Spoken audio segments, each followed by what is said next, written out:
प्रवेश कर चुके हैं हिंदी नॉवेल मास्टर की उस गुप्त दुनिया में, जहां कहानियां सिर्फ लिखी नहीं जाती, जाग उठती है। यहां हर छाया के पीछे एक रहस्य छिपा है, हर कदम पर एक अनसुनी फुसफुसाहट, और हर कहानी आपको उस अंधेरे दरवाजे तक ले जाती है जिसे खोलने की हिम्मत हर किसी में नहीं होती। डिस्क्लेमर: इस संसार के सभी पात्र, घटनाएं और स्थान कल्पना के धुएं से जन्मे हैं।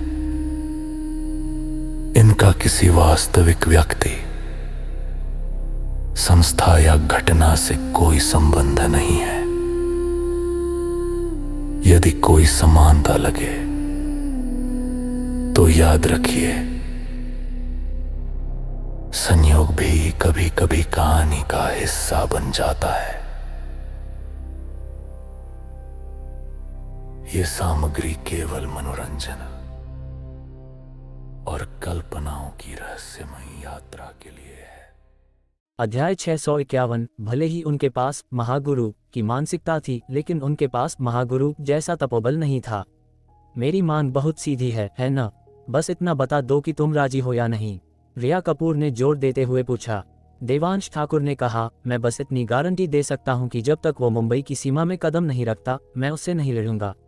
लेकिन अगर उसे मरने की इतनी ही जल्दी है तो चाहे वो जब भी आए, मैं उसी वक्त उसका काम तमाम कर दूंगा। यह जवाब पाकर रिया कपूर खुशी से सिर हिलाने लगी। ठीक है, डील पक्की। इतना कहकर हाई हील्स, एक खूबसूरत ड्रेस और ब्लैक स्टॉकिंग्स में सजी रिया कपूर खुशी खुशी नक्षत्र विला से निकल गई। वह आज विशेष रूप से नक्षत्र विला इसलिए आई थी क्योंकि उसे डर था कि कहीं देवांश खुद को रोक ना पाए और सीधे उत्तर की ओर जाकर महागुरु जलभेदी का सामना न कर बैठे। अगर ऐसा होता तो उसके और महाराष्ट्र कमांड के सारे मंसूबों पर पानी फिर जाता। लेकिन जब तक देवांश मुंबई से बाहर नहीं जाता, जलभेदी की मौजूदा रफ्तार को देखते हुए उसे मुंबई पहुंचने में अभी कुछ दिन और लगेंगे। इन कुछ दिनों के बफर टाइम में रिया कपूर बहुत कुछ कर सकती थी, लेकिन वह ये नहीं जानती थी कि उसकी चिंताएं पूरी तरह से बेबुनियाद थीं। मामूली सा जलभेदी इस लायक नहीं था कि देवांश उसे मारने के लिए विशेष रूप से समय निकाले। आखिरकार इस स्तर पर अपनी साधना को बढ़ाने से ज्यादा महत्वपूर्ण कुछ भी नहीं था। इसलिए देवांश खुद पहल करके हमला नहीं करेगा, लेकिन अगर जलभेदी खुद मौत के मुंह में आना चाहता है तो देवांश उसका सिर धड़ से अलग करने में संकोच नहीं करेगा। रिया के जाने के बाद देवांश ने अब और संकोच नहीं किया। उसने तुरंत आकाश भक्षण सूत्र को सक्रिय कर दिया, जिसका इरादा आज रात ही दक्ष स्तर के 10वें चरण को भेदने का था। मुंबई की उत्तरी सीमा पर मीलों दूर तक फैली शिवसागर झील स्थित है। दूज के चांद के नीचे झील की सतह अंधेरी और प्रकाशहीन थी। केवल लहरें हल्की हल्की दिखाई दे रही थीं, काली स्याही की तरह, ज्वार भाटे के साथ अप्रत्याशित परिवर्तनों से भरी हुई। हालांकि सुबह होने ही वाली थी, फिर भी झील के मीलों लंबे किनारे पर लोग 2-2, 3-3 के समूहों में खड़े थे। हर थोड़ी देर में वे पूर्व की ओर देखते, ये जानने के लिए कि सूर्योदय में कितनी देर है। हालांकि उससे उन्हें कोई खास गर्मी नहीं मिलने वाली थी, लेकिन फिर भी ये शिवसागर झील की हड्डियों को जमा देने वाली हवा को सहने से बेहतर था। अगर वे सभी मजबूत कदकाठी वाले योद्धा न होते तो वे बहुत पहले ही ठंड से मर गए होते या उन्हें शीतदंश हो गया होता। किनारे पर इतनी ठंड है तो झील के बीच में खड़ा वह शख्स क्या ठंड से नहीं मर जाएगा? भीड़ में से किसी ने अपने हाथ रगड़ते और पैर पटकते हुए कांपती आवाज में बगल वाले व्यक्ति से पूछा, क्या बकवास कर रहे हो? तुम्हें क्या लगता है सब तुम्हारे जैसे कमजोर हैं कि हवा का एक झोंका उन्हें गिरा दे?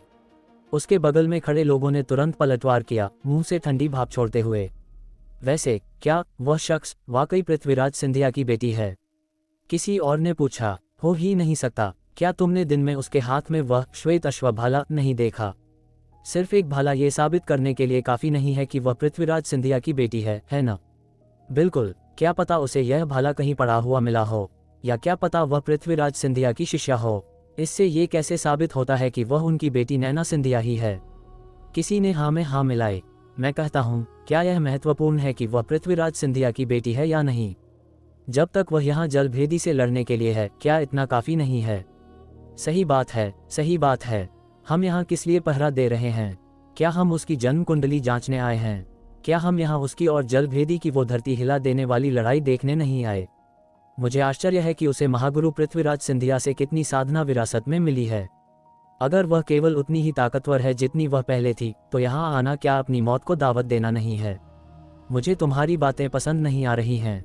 अगर पृथ्वीराज सिंधिया ने उस समय नदी में उस छोटी नाव को नहीं बचाया होता, तो क्या जलभेदी आज इस मुकाम पर होता? जुबान संभाल कर, जलभेदी का रुतबा क्या है? क्या वह ऐसा कोई है जिस पर हम लापरवाही से चर्चा कर सकें? क्या तुम जानते हो कि बिना सोचे समझे बोलने से कैसी आफत आ सकती है? जैसे ही ये शब्द निकले, भीड़ में तुरंत सन्नाटा छा गया। वे कुछ नहीं कर सकते थे। जलभेदी का खौफ इन छोटे योद्धाओं के लिए बहुत ज्यादा था। उस शख्स की चेतावनी के बाद जो माहौल थोड़ा जीवंत था, वह तुरंत शांत हो गया। हालांकि इस छोटे समूह से कुछ ही दूर लोगों के एक दूसरे समूह में लोग अपेक्षाकृत अधिक शांत और सहज दिख रहे थे, मानो उन पर चलने वाली ठंडी हवा उन्हें ठंड महसूस ही न करा पा रही हो। दीदी, क्या आपको लगता है कि नैना सिंधिया की मौजूदा साधना सिद्ध महागुरु स्तर की है? एक छोटी लड़की ने चेहरे पर बचपन की मासूमियत लिए माथे पर शिकन लाते हुए पूछा। जिसे दीदी कहा गया था, उस महिला ने ये सुनकर झील के केंद्र की ओर देखा, फिर धीरे से सिर हिलाया। हालांकि उसके पास महागुरु वाली मानसिकता है, लेकिन उसकी साधना अभी सिद्ध महागुरु स्तर तक नहीं पहुंची है। सिद्ध महागुरु नहीं। छोटी लड़की को बहुत संदेह हुआ और वह जिज्ञासावश पूछने से खुद को रोक न सकी, लेकिन अगर नहीं तो वह इतनी देर तक झील के बीच में कैसे तैर सकती है? 12 घंटे से ज्यादा हो गए हैं ना? क्या कोई आंतर शक्ति वाला योद्धा ऐसा कर सकता है? दीदी ने लड़की की ओर देखा, प्यार से उसके सिर पर हाथ फेरा और मुस्कुराई। तुम भूल गईं, उसके हाथ में अभी भी श्वेत अश्व भाला है। सिर्फ एक भाला क्या उसे आंतर शक्ति से सिद्ध महागुरु में बदल सकता है? लड़की अभी भी उलझन में थी। दीदी मुस्कुराई, उनकी आंखों में लड़की के लिए ढेर सारा लाड़ प्यार था। तुम अभी बच्ची हो, तुम्हें नहीं पता कि उस जमाने में महागुरु पृथ्वीराज सिंधिया कितने शक्तिशाली थे, और तुम्हें नहीं पता कि उनके हाथ में वह श्वेत अश्व भाला कितना भयानक था। दीदी बताओ न, जल्दी बताओ, लड़की ने बेताबी से आग्रह किया। जैसे ही वह बोली, आसपास खड़े जूनियर भाई बहन भी उम्मीद भरी नजरों से देखने लगे।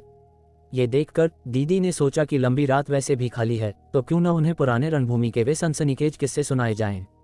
मैं पृथ्वीराज सिंधिया से नहीं मिली, ये बातें मुझे गुरुजी ने बताई थीं। गुरुजी के अनुसार उस समय पृथ्वीराज सिंधिया जीनियसों के भी जीनियस थे।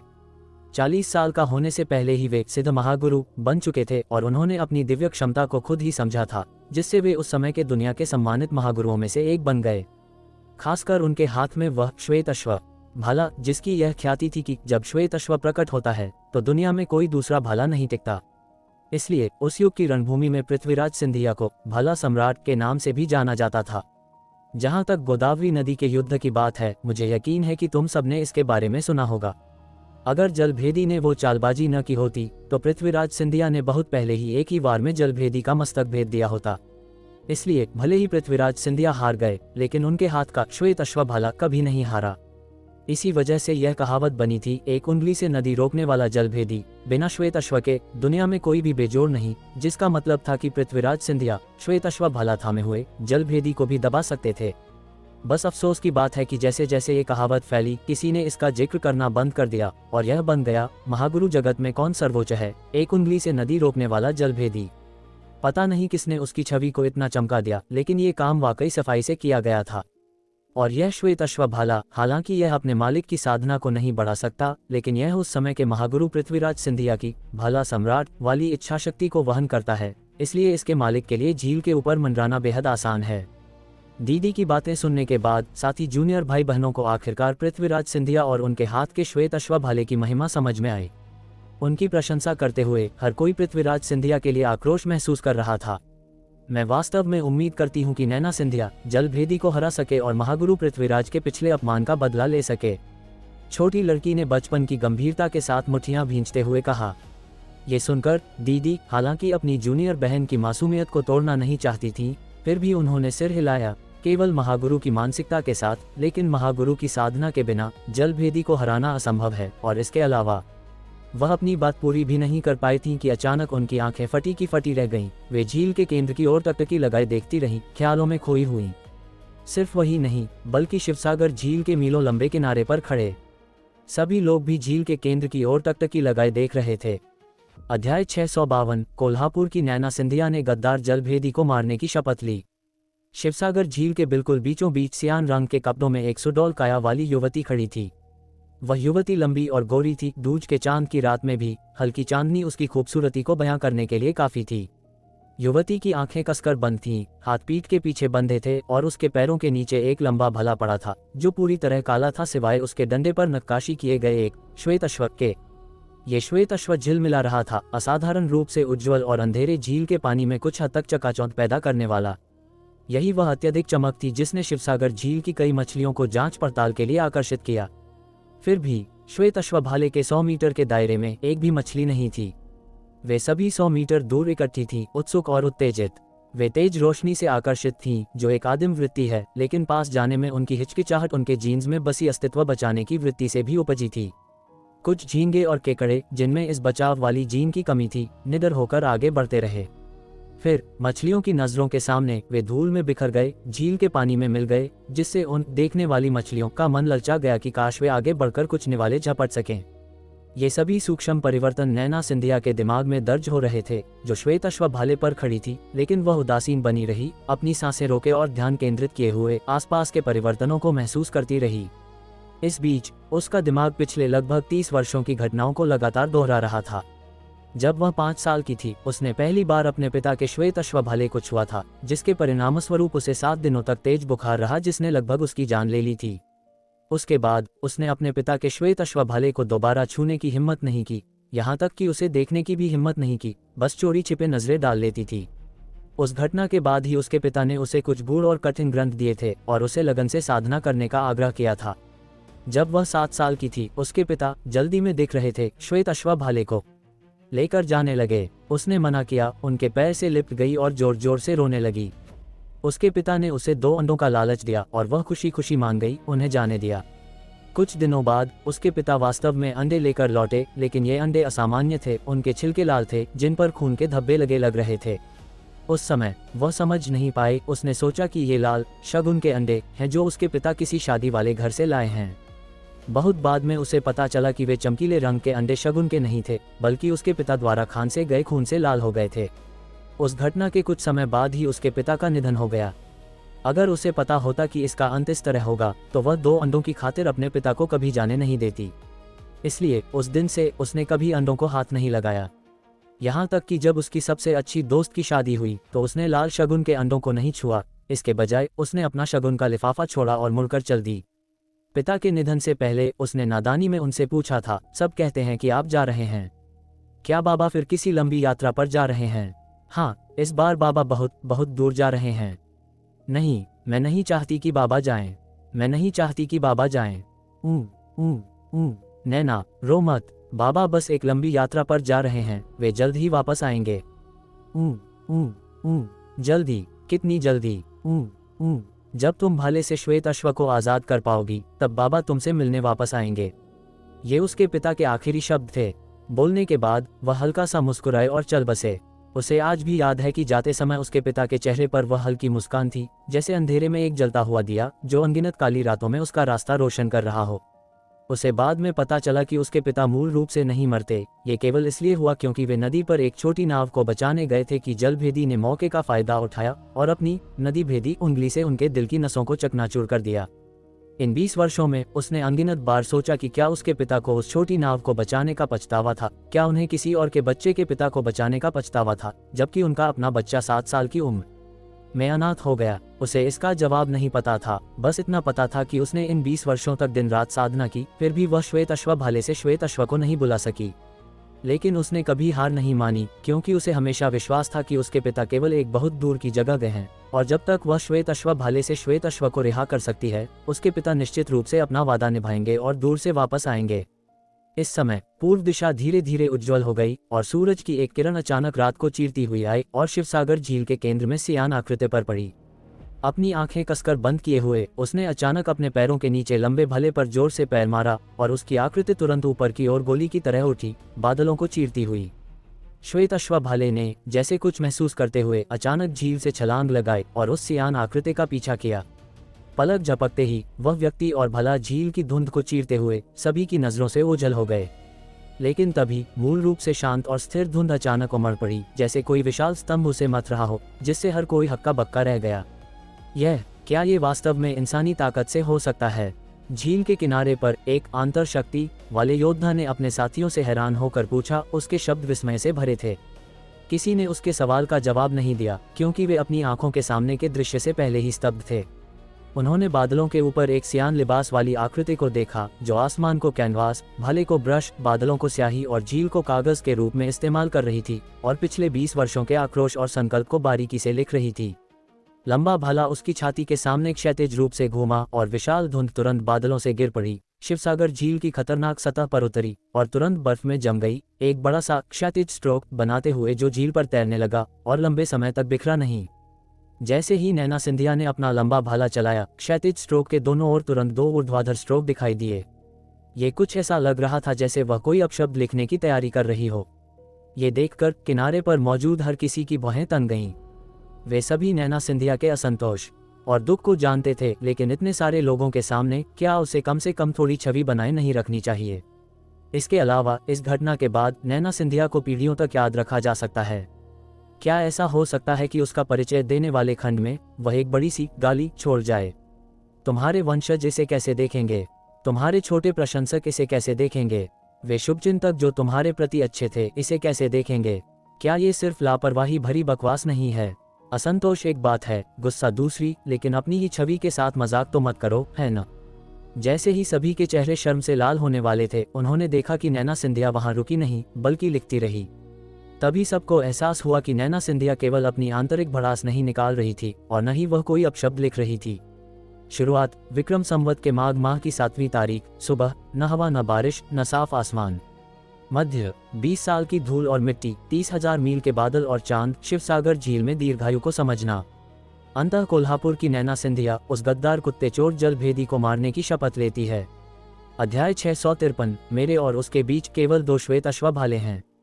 108 अक्षर भव्यता से लिखे हुए, हर शब्द जानलेवा और रूह कपा देने वाला। प्रत्येक अक्षर 100 फीट से भी बड़ा था। अगर अलग से देखा जाए तो यह निश्चित रूप से एक छोटे पहाड़ जैसा होगा। फिर भी इस मीलों लंबी शिवसागर झील में वे इतने छोटे और वीरान दिखाई दे रहे थे, वास्तव में लहरों के साथ ऊपर नीचे हो रहे थे, जैसे बिना जड़ की जलकुंभी, बिना किसी सहारे के। लहरों के साथ ऊपर नीचे होते इन बर्फ के अक्षरों को देखकर 3000 मील लंबी झील के किनारे खड़े सभी लोग दुख और शोक से भर गए। उन्हें ये कल्पना करना मुश्किल हो रहा था कि 7 साल की बच्ची ने किस तरह की निराशा का अनुभव किया होगा जो उसने ऐसे शब्द लिखे। वह घना, न सुलझने वाला दुख उड़ते खंजरों की तरह था, जो उन सभी के दिलों में बुरी तरह चुभ रहा था। लेकिन ये शब्द केवल साधारण उदासी और शिकायत नहीं थे, इनमें अनंत हत्यारा भाव था। खासकर जलभेदी को मारने की शपथ में वध शब्द के अंतिम स्ट्रोक के साथ श्वेत अश्वभाला लंबवत नीचे की ओर घूमा और एक हिंसक, बेजोड़ हत्यारा भाव तुरंत बाहर की ओर फूट पड़ा। शिवसागर झील, जो सीधे इसके रास्ते में थी, अचानक फट गई और विशाल शिवसागर झील उगते सूरज वाली इस सुबह में हरे कपड़ों वाली उस युवती द्वारा एक ही भाले के वार से बीच से 2 हिस्सों में बढ़ गई। ये तो भीड़ में से कोई चिल्लाने ही वाला था, लेकिन अपनी बात पूरी करने से पहले उस भाले के वार के हत्यारा भाव से वे उड़ते हुए चले गए, जमीन पर 7 या 8 फीट लुढ़कते हुए, जब तक कि अंत में एक पूर्ण अंतरशक्ति वाले योद्धा का पैर पकड़कर बमुश्किल नहीं रुके। लेकिन फिर भी वह शख्स लहराते लाल झंडे की तरह था। लगभग आधे मिनट तक हवा में झूलता रहा और आखिरकार जमीन पर गिरा। और वह फिर भी भाग्यशाली था। कुछ लोग जिनके पास चिपके रहने के लिए ऐसी कोई मजबूत टांगें नहीं थी, वे सीधे 30 से 40 फीट दूर जा गिरे और रास्ते में पेड़ों या गहरी खाइयों के सहारे ही रुके। बर्फीली ठंडी ऊर्जा को महसूस करते हुए, जो ठंडी हवा से भी ज्यादा काटने वाली थी, तब उन्हें एहसास हुआ कि नैना सिंधिया का हत्यारा भाव झील के केंद्र से आया था, जिसका अर्थ था कि यह पहले ही सैकड़ों मील तक फैल चुका था। ये है सिद्ध महागुरु स्तर। जैसे ही ये शब्द निकले, वहां मौजूद हर कोई तुरंत हक्का बक्का रह गया। बिल्कुल सही, ये वास्तव में एक ऐसी घटना थी जो केवल सिद्ध महागुरु स्तर में ही दिखाई देती थी। उन्होंने बस कभी उम्मीद नहीं की थी कि नैना सिंधिया, जिसके पास कुछ पल पहले केवल महागुरु की मनस्थिति थी, हवा में 108 अक्षर लिखने के बाद सफलतापूर्वक बाधाओं को तोड़ देगी और एक सिद्ध महागुरु बन जाएगी। क्या ये साला मुमकिन भी है? भीड़ में से कोई वास्तव में चिल्लाए बिना नहीं रह सका। कोई और रास्ता नहीं था। उन्होंने लोगों को कठिन ध्यान के माध्यम से महागुरु स्तर में प्रवेश करते देखा था, लोगों को युद्ध के माध्यम से अपनी तलवारों को पोषित करके महागुरु स्तर में प्रवेश करते देखा था, और यहाँ तक कि उन लोगों के बारे में भी सुना था जिन्होंने रातों रात दाव का ज्ञान प्राप्त किया, सीधे एक नश्वर से महागुरु स्तर में प्रवेश किया। लेकिन उन्होंने कभी किसी के बारे में नहीं सुना था जिसने अक्षर लिखकर महागुरु स्तर में प्रवेश किया हो। क्या ये चीटिंग नहीं है? और क्या ये थोड़ा ज़्यादा ही स्पष्ट नहीं है? अगर मुझे पता होता तो मैं भी शिवसागर झील पर अक्षर लिखने चला जाता, किसी ने खट्टे मन से कहा, जैसे उसने नींबू खा लिया हो। तुम रहने भी दो, भले ही तुम्हारी लिखावट बिल्कुल नैना सिंधिया जैसी हो, क्या तुम्हें लगता है कि तुम उसके जैसे ही वीरान और जानलेवा जज्बात व्यक्त कर सकते हो? यह सोचने की जरूरत नहीं, बिल्कुल नहीं। उस व्यक्ति ने सिर हिलाया और आगे कहा, वह एक ही बार में अपने कोकून से बाहर निकल सकी। ये पूरी तरह से पिछले 20-22 वर्षों के उसके लगनपूर्ण अध्ययन और कठोर प्रशिक्षण का परिणाम है। साथ ही उसके दिल में सुलग रही आग, वही उसे उसकी वर्तमान स्थिति तक ले गई। तुम उससे सीखना चाहते हो? तुम पहले अपने अरबपति बाप को क्यों नहीं मरवा देते? इसकी बिल्कुल ज़रूरत नहीं है। मैं अभी भी सोच रहा हूँ कि अगर मैं महागुरु स्तर में प्रवेश नहीं कर सकता तो मैं घर जाकर खानदानी दौलत संभाल लूँगा। लानत है, हमने कहा था कि हम बुढ़ापे तक साथ में गरीब रहेंगे, लेकिन तुम चुपके से रईसजादे बन गए। थू, योद्धा जगत के गद्दार। इसके अलावा अभी अभी सैकड़ों मील तक फैले हत्यारा भाव को देखते हुए उनके पास यह मानने का कारण था कि कुछ छिपे हुए महान व्यक्तियों को छोड़कर यहाँ खड़े बाकी सभी लोग अगर मिल भी जाएं तो भी नैना सिंधिया का मुकाबला नहीं कर सकते, जिसने अभी अभी महागुरु स्तर में प्रवेश किया था। इस खोज ने उन्हें पहले से भी अधिक असहज बना दिया। आखिरकार उसके जैसी एक बेसहारा लड़की ऐसी विपरीत परिस्थितियों में महागुरु स्तर तक साधना कर सकती थी, जबकि उनका क्या? वे न केवल अमीर परिवारों से आते थे, बल्कि उनके पास हर तरह के स्वर्ग और पृथ्वी के खजाने भी उपलब्ध थे। फिर भी वे केवल इस अदप की अवस्था तक ही साधना कर पाए। अगर बात बाहर गई तो क्या उनकी नाक नहीं कट जाएगी? लेकिन फिर उन्होंने सोचा कि बाकी सब भी तो उनके जैसे ही हैं। ओह, चलो कोई बात नहीं फिर।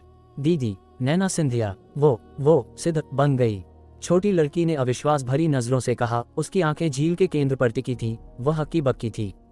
जिसे दीदी कहा गया था, वह महिला सिर हिलाते हुए भावना के साथ आहें भरने से खुद को रोक न सकी। विपरीत परिस्थितियों में होकर भी ऐसी मनस्थिति और साधना रखना, वह वास्तव में इस युग की एक नायिका है, हमारी पीढ़ी के लिए एक आदर्श। छोटी लड़की ने जोर से सिर हिलाया, फिर अचानक कुछ याद आया और वह ऊपर देखने और पूछने से खुद को रोक न सकी, दीदी, क्या आप उसे हरा सकती हैं?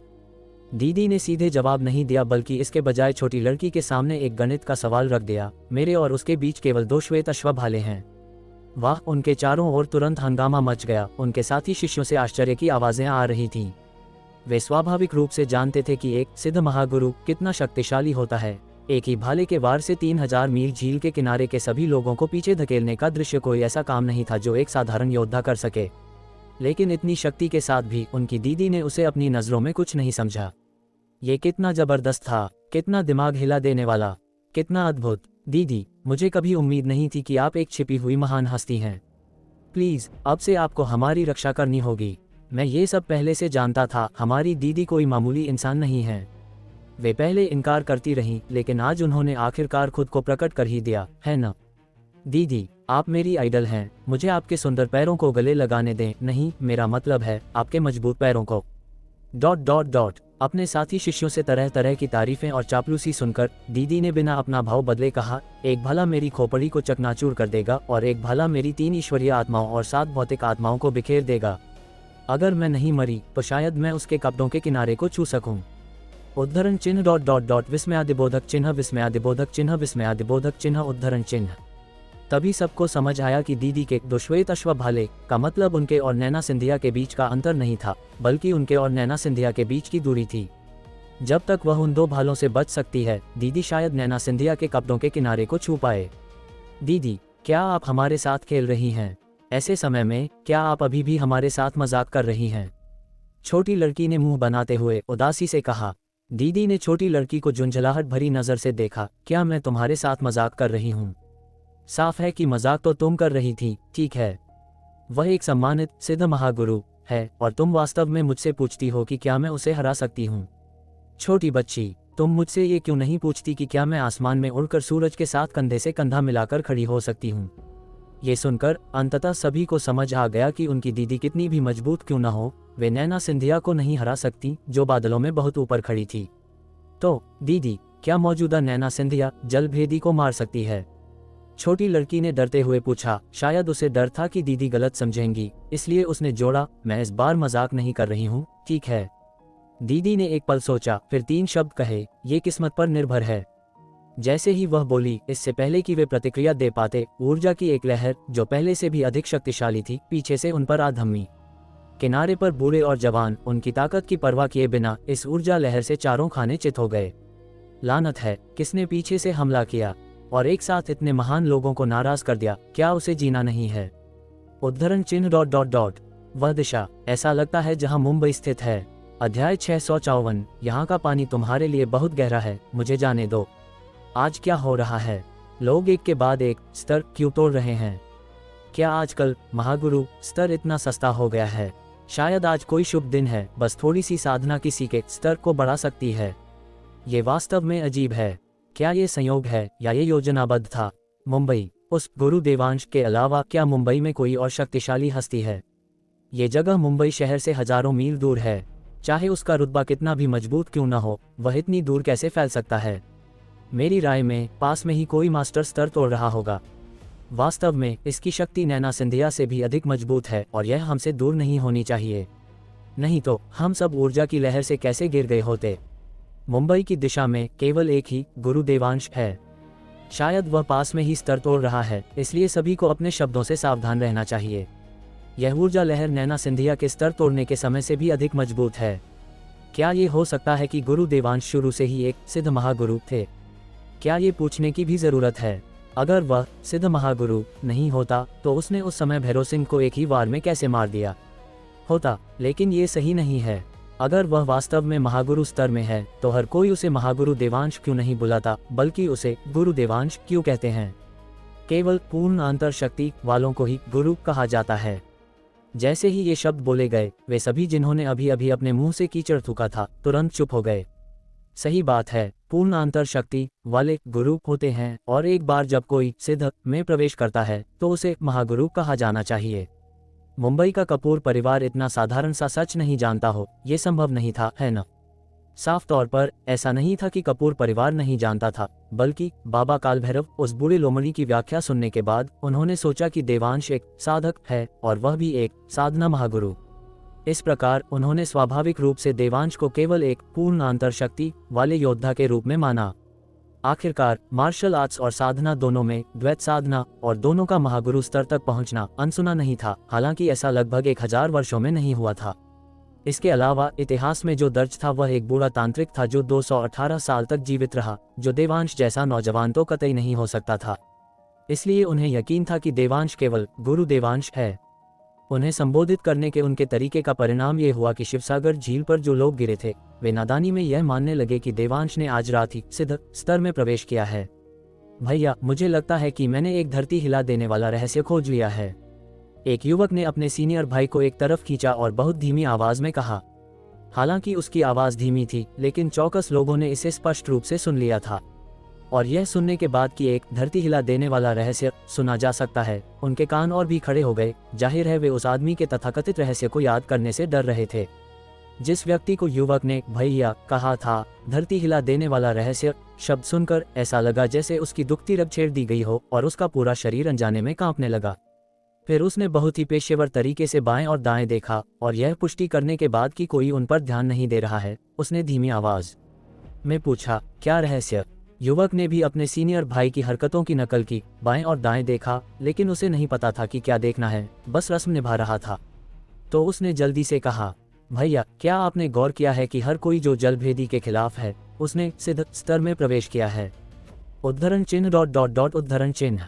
सीनियर भाई तुरंत पत्थर बन गया और काफी देर बाद वह अचानक वास्तविकता में वापस आया और धीमी आवाज में युवक पर गुर्राया, ये तुम्हारा तथाकथित धरती हिला देने वाला रहस्य है।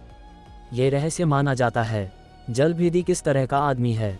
वह साधारण छोटे मोटे लोगों से उलझने की जहमत भी नहीं उठाएगा। उसके विरोधी स्वाभाविक रूप से महान गुरु या महागुरु स्तर की हस्तियां हैं। क्या तुम्हें वास्तव में ये खोजने की जरूरत है? लेकिन युवक ने उत्साह से सिर हिलाया और कहा, तो भैया, जब तक हम जाकर जलभेदी को रोकते हैं और उसके विरोधी बन जाते हैं, शायद हम भी सिद्ध स्तर में प्रवेश कर सकते हैं। उद्धरण चिन्ह डॉट डॉट डॉट उद्धरण चिन्ह। सीनियर भाई फिर से दंग रह गया, फिर झुंझलाहट भरे चेहरे के साथ कहा, छोटे, क्या तुम यहाँ मेरे साथ कोई लॉजिक गेम खेल रहे हो? जूनियर भाई ने सिर हिलाया, चूंकि आप नहीं जा रहे हैं, मैं अकेले जा रहा हूँ, ठीक है? जब मैं सिद्ध महागुरु बन जाऊंगा तो मुझसे ईर्ष्या करने की हिम्मत मत करना। साथ ही मैं केवल आपको ये धरती हिला देने वाला रहस्य बता रहा हूँ, इसलिए आपको इसे किसी और को बिल्कुल नहीं बताना है। मुझे कोई और प्रतियोगी नहीं चाहिए। बोलने के बाद वह युवक बिना रुके उत्तर की ओर भागा। चाहे उसके भैया ने कितना भी पुकारा हो, वह आधे कदम के लिए भी नहीं रुका। क्या मेरा छोटा भाई बेवकूफ़ है? उसके अलावा क्या कोई और इतने बेतुके तर्क पर विश्वास करेगा? और उसने मुझे इसे गुप्त रखने के लिए भी कहा। क्या ये कोई रहस्य भी है? सीनियर भाई ने लाचारी से आह भरी। लेकिन जैसे ही उसने बोलना समाप्त किया, उसने देखा कि किनारे के दोनों ओर से 1 दर्जन से अधिक आकृतियां भीड़ से बाहर निकलीं और तेज गति से उत्तर की ओर भागीं। ये दृश्य देखकर सीनियर भाई की आंखें लगभग बाहर निकल आईं। अरे यार, कोई वास्तव में इस पर विश्वास करता है? जागो सब लोग, अगर तुम जलभेदी के खिलाफ गए तो सिद्धत में प्रवेश करने से पहले ही नर्क में प्रवेश कर जाओगे। हालांकि वह जितना जोर से चिल्लाया, वे लोग उतनी ही तेजी से भागे। और जैसे जैसे ये धरती हिला देने वाला रहस्य फैला, झील के किनारे पर लड़ाई देखने वाले लोगों की संख्या धीरे धीरे कम होती गई, जब तक कि अंत में केवल कुछ अपेक्षाकृत समझदार लोग ही बचे। गुरुजी, आप मेरे छोटे भाई और अन्य लोगों की तुलना में बहुत अधिक समझदार हैं, जो हमेशा बिना कुछ किए कुछ पाने के बारे में सोचते हैं। ये वास्तव में निराशाजनक है, सीनियर भाई ने अपने गुरुजी से कहा, जो अपनी जगह पर स्थिर खड़े थे। गुरुजी, अपने युवा रंग रूप और सफेद बालों के साथ अपने सबसे बड़े शिष्य के शब्दों पर अपनी आंखें घुमाने से खुद को रोक न सके, फिर काफी निराशा के साथ कहा, तुम अपने छोटे भाई के बारे में ऐसा कैसे बोल सकते हो? उसके बड़े भाई के रूप में जब तुम्हारा छोटा भाई गलती करता है तो तुम्हें उसे समझाना और शिक्षित करना चाहिए, न कि पीठ पीछे बुराई करनी चाहिए। उद्धरण चिन्ह ... उद्धरण चिन्ह। सीनियर भाई को तुरंत गहरा शर्मिंदा महसूस हुआ। गुरुजी मुझे शिक्षित करने के लिए सही हैं, शिष्य अपनी गलती जानता है। यह अच्छा है कि तुम अपनी गलती जानते हो। बूढ़े ने सिर हिलाया, उसका चेहरा राहत से भरा था। अपनी गलती जानना और उसे सुधारने में सक्षम होना एक बड़ी बात है। चलो, मुझे अपने गुरुजी को पीठ पर ला दो। उत्तर की ओर खड़े खड़े मेरे पैर सुन्न हो गए हैं। मैं, तुम्हारा गुरु, व्यक्तिगत रूप से जाकर उन छोटे शैतानों को शिक्षित करना चाहता हूँ जो केवल मुफ्त में कुछ पाना चाहते हैं। उद्धरण चिन्ह ... उद्धरण चिन्ह। सीनियर भाई पहले दंग रह गया, फिर अपने गुरुजी को नाराजगी भरे भाव से देखा। गुरुजी, मुझे सच सच बताए, अगर आपके पैर सुन्न न होते तो क्या आप मेरे छोटे भाई और अन्य लोगों को पहले ही बहुत पीछे छोड़ चुके होते? ये सुनकर बूढ़े ने तुरंत शाप दिया, ये नमकहराम छोटे कमीने। मैंने, तुम्हारे गुरु ने हमेशा उनके साथ अच्छा व्यवहार किया है, फिर भी वे अच्छा भाग्य मिलने पर वास्तव में मुझे भूल गए। लानत है तुम पर। बूढ़ा बोलते हुए धीरे धीरे अपने पैर हिला रहा था। पागल पागल, वे सब पागल हैं, सीनियर भाई ने लाचारी से कहा, थोड़ा झुके हुए लेकिन अभी भी जिद्दी और अकेले खड़े उस शख्स को देखते हुए। अंत में वह अब और नहीं देख सका, इसलिए उसने आगे बढ़कर अपने गुरुजी को अपनी पीठ पर लाद लिया और वह भी उत्तर की ओर पागलों की तरह भागा। दीदी, ऐसा लगता है कि वे सभी जलभेदी को रोकने के लिए उत्तर की ओर गए हैं। क्या हमें भी? ये सुनकर दीदी ने सिर हिलाया और अपने जूनियर भाई और बहनों से गंभीरता से कहा, कहाँ जाओगे? यहाँ का पानी बहुत गहरा है, तुम संभाल नहीं पाओगे। मुझे जाने दो, मैं तुम्हारी दीदी हूँ। इसके साथ दीदी ने अपने कोमल पैरों को हल्का सा थपथपाया और उनका पूरा शरीर एक परछाई में बदल गया, उत्तर की ओर तेजी से बढ़ता हुआ। ये देखकर जूनियर भाई और बहनों ने अपने मन में एक बेवकूफ को कोसा, फिर अपनी गति कम किए बिना जल्दी से पीछे हो लिए। जैसे ही पूर्व में सूरज उगा, देवांश ने छज्जे से छनकर आती धूप को देखा और एक शानदार अंगड़ाई ली। दक्ष स्तर का 10वां क्षेत्र आखिरकार बिना किसी बड़ी दुर्घटना के हासिल हो गया। इस क्षेत्र में पहुंचने के बाद कई जादुई कलाएं और दिव्य क्षमताएं जो मैं पहले नहीं कर सकता था, अब आजमाने लायक लगती हैं। देवांश ने मुस्कुराते हुए कहा। उसके दिमाग में सबसे पहले जो बात आई वह थी मिराज भ्रमजाल। अध्याय 655। बस उसे बस के किराए के लिए कुछ 10-20 रुपए दे दो। माघ माह का 7वां दिन, काम शुरू करने के लिए एक शुभ शुरुआत। मुंबई, ये हलचल भरा शहर एक बार फिर अपनी सामान्य भागदौड़ में लौट आया। भले ही सुबह के सूरज ने अभी शहर में अपनी किरणें बिखेरी ही थीं, मुख्य सड़कें पहले से ही सभी प्रकार के वाहनों से खचाखच भरी थीं, जो अविश्वसनीय रूप से जाम दिखाई दे रही थीं। देवांश ने सागर दर्शन टावर की दिशा में देखा और गौर किया कि वहां पैदल चलने वालों की संख्या बिल्कुल भी कम नहीं हुई थी, इसलिए उसने अभी मिराज डालने का विचार त्याग दिया और इसके बजाय मुंबई के दूसरे छोर की ओर चल पड़ा। सिया का कार्यस्थल ठीक बगल में था, इसलिए अगर वह थोड़ी जल्दी करता तो सिया के नाश्ता करने से पहले वह स्टीम बंस, सोया मिल्क और फ्राइड डो स्टिक्स पकवान पहुंचा सकता था। जब देवांश घर पहुंचा, बिल्कुल शांत दिखते हुए, उसने देखा कि घर में हर कोई डाइनिंग टेबल पर बड़े करीने से बैठा है, जैसे उन्हें पता था कि वह नाश्ता वापस लाएगा।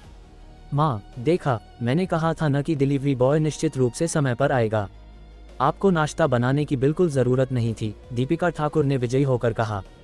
बस तू ही इतनी होशियार है, लक्ष्मी ठाकुर ने दीपिका को डांटा। फिर देवांश के हाथों से स्टीम बंस और अन्य सामान लेने के लिए उठी।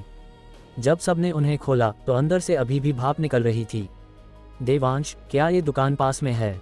ऐसा कैसे होता है कि हर बार जब तुम इन्हें लाते हो तो ये अभी भी गर्म होते हैं? ये तो खाने के लिए थोड़े ज्यादा ही गर्म हैं, दीपिका ने खाते हुए सी करते हुए पूछा। देवांश, ये बांद्रा वेस्ट में है, नदी खाड़ी के पार। सिया ने देवांश की ओर देखा, ये जानते हुए कि यह स्वाद उसकी पसंदीदा पुरानी नाश्ते की दुकान का है, जो रेसिडेंशियल एरिया के तिरछे सामने स्थित थी। रश आवर से बचते हुए भी राउंड ट्रिप में 2 घंटे लगेंगे, फिर भी वह इतनी लापरवाही से बोला जैसे ये कोई मामूली बात हो।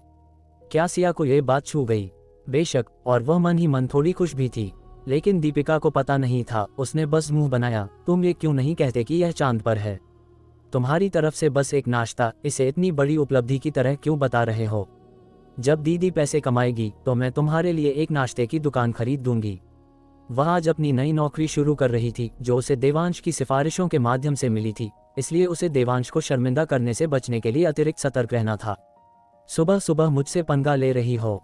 क्या तुम आज अपनी नई कंपनी जा रही हो और थोड़ी घबराहट महसूस कर रही हो, इसलिए इस तरह अपना तनाव कम करने की कोशिश कर रही हो? देवांश ने हल्की मुस्कान के साथ कहा, अपनी दीदी के छोटे छोटे विचारों को उजागर करने से नहीं डरता था। दीपिका वास्तव में थोड़ी नर्वस थी, क्योंकि उसे देवांश को शर्मिंदा न करने के बोझ का एहसास था। लेकिन अगर उसे यह नौकरी अपने आवेदन के माध्यम से मिली होती तो वह बिल्कुल भी नर्वस नहीं होती, वह जोश से भरी होती।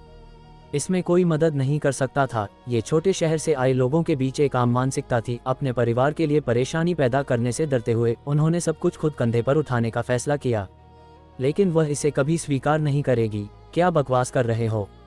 मैं नर्वस शब्द मेरी डिक्शनरी में नहीं है। देवांश हंसा, वास्तव में नर्वस होने की कोई जरूरत नहीं है। अपनी काबिलियत के साथ तुम जहां भी जाओगी पूरी तरह सक्षम हो।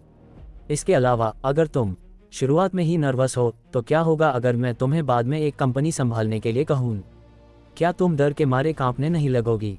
जब दीपिका ने सुना कि देवांश चाहता है कि वह भविष्य में एक कंपनी संभाले तो उसकी आंखें तुरंत चौड़ी हो गईं। क्या तुम सीरियस हो? तुम बस मुझे लॉलीपॉप तो नहीं थमा रहे?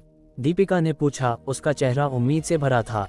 एक कर्मचारी के रूप में कोई भी अपनी खुद की कंपनी होने के विचार को मना नहीं कर सकता था। कोई बॉस नहीं जिससे निपटना पड़े, समय पर पंच इन और आउट नहीं, हर दूसरे दिन कोई मीटिंग नहीं, और किसी और से ज्यादा पैसा कमाना, बस इसके बारे में सोचना ही बहुत अच्छा लगता था।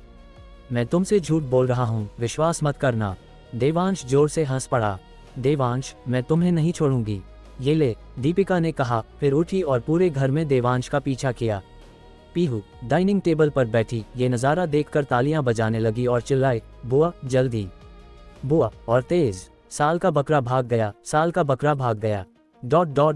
नाश्ते के बाद सिया काम पर जाने की योजना बना रही थी, लेकिन देवांश ने उसे पुकारा, अभी या आज दोपहर को छुट्टी ले लो।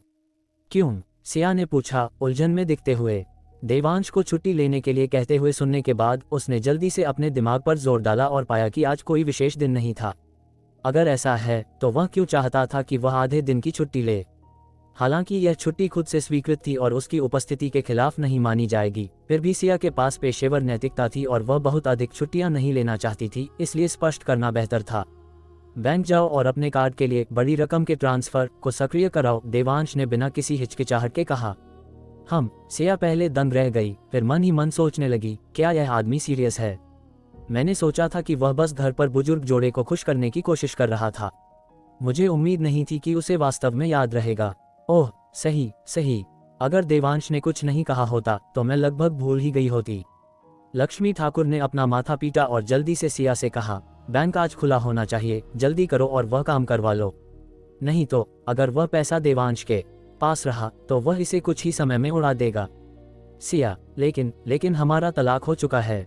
इतनी बड़ी रकम मुझे ट्रांसफर कर रहे हो, क्या तुम्हें डर नहीं है कि मैं स्टैंडिंग रूम ओनली टिकट खरीदूंगी और रातों रात भाग जाऊंगी? नहीं, इतने पैसों के साथ फर्स्ट क्लास का टिकट खरीदना कोई समस्या नहीं होनी चाहिए, है ना? देवांश, वह भी निशब्द दिख रहा था। उसका क्या मतलब था, मैं इसे उड़ा दूंगा? मैंने जो भी पैसा खर्च किया उसमें से कौन सा सही जगह नहीं लगा? अगर यह विला नहीं होता तो तुम बुजुर्ग जोड़ा अपने पोते पोतियों का आनंद लेने कहाँ जाते? हालांकि सिया का बड़ा फ्लैट भी काम कर सकता था, लेकिन क्या यह इस विला में रहने जितना आरामदायक हो सकता था? इसके अलावा अगर यह विला नहीं होता तो तुम बुजुर्ग जोड़ा सब्जियां उगाने कहाँ जाते? बड़े फ्लैट में सब्जियां उगाने की अनुमति नहीं है। मन ही मन कुछ बार शिकायत करने के बाद देवांश ने खुद को शांत किया। माँ, देवांश को अभी भी बिजनेस करना है और उसे पैसों की जरूरत है। अगर वह इसे खुद रखता है तो ठीक है, सिया ने मुस्कुराते हुए कहा, विनम्रता से मना करते हुए। 100 करोड़, क्या वह ललचा गई थी? सच कहूँ तो वह थोड़ा ललचा गई थी, किसी और चीज के लिए नहीं, बल्कि बस इसलिए कि जब पीहू को इलाज के लिए पैसों की जरूरत हो तो वह बिना हिचकिचाहट के चिकित्सा खर्च निकाल सके, बिना पीहू के इलाज में देरी किए और उसे कष्ट दिए। इसके अलावा सिया को 100 अरब का कोई अंदाजा नहीं था। आखिरकार अगर पीहू 1 साल के भीतर ठीक नहीं हुई तो वह बिना हिचकिचाहट के पीहू के साथ चली जाएगी। उस समय कार्ड में इतना पैसा होने का क्या फायदा होगा? क्या अंत में सब बेकार नहीं हो जाएगा? लेकिन लक्ष्मी ठाकुर यह मानने वाली नहीं थी। पगली लड़की, तुम क्या बकवास कर रही हो? देवांश को बिजनेस करने के लिए 100 अरब चाहिए।